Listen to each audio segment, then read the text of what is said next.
Meta sanilu l-Prim Ministru Joseph Muscat daħal Kastilja, sab ma' wiċċu dossier dwar il-qagħda tal-Enemalta. Tarif dan id-dossier kien jgħid li kien hemm 800 miljun euro dejn fl-Enemalta. Dejn li mhux biss seta' jnizzel l-isfel l-Enemalta, iżda lil min isellef lil din il-korporazzjoni u lill-pajjiż. L-erba' filgħodu fuq TVAM il-Prim Ministru Muscat tkellem dwar kif din id-direzzjoni qiegħda tinbidel. Dan fid-dawl tal-ftehim mal-kumpanija tal-Gvern Ċiniż Shanghai Electric li stinvesti 320 miljun euro fil-korporazzjoni.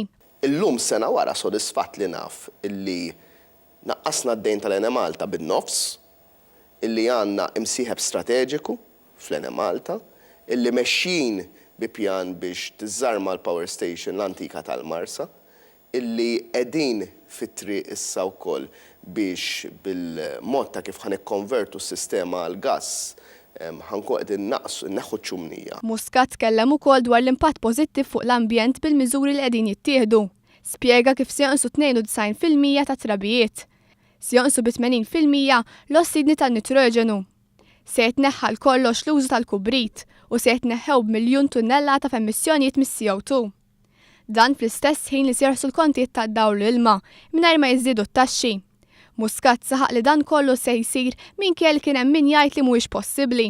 U kienu qalulna bħal dan iż-żmien sena li ħadd huwa mħajjar għal dan kollu u daħlu xi 18 il-Konsorzju Internazzjonali wara meta tlaqna mal-ewwel xahar wara 18 il-konsorzju, konsorzji kbar mir-rebaħa. Fl-istess programm Joseph Muscat enfasizza wkoll li l-kap tal-Oppożizzjoni Simon Busuttil qiegħed joqgħod fuq il-parir tan-nies li ġabu l-Enemalta f'dan l-istat. Ma niskantax li ma fehem xejn għax min għandu madwaru illi qed naħseb jagħtih il-pariri huma l-istess nies illi waslu lill-Enemalta f'dan l-istat meskin illi sibta jien fija sena ilu.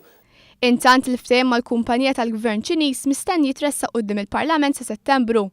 Fl-istess programm Muscat tenna l-impenn tal-Gvern li jagħlaq it-tankijiet tal-ħażna fil-qajjenza.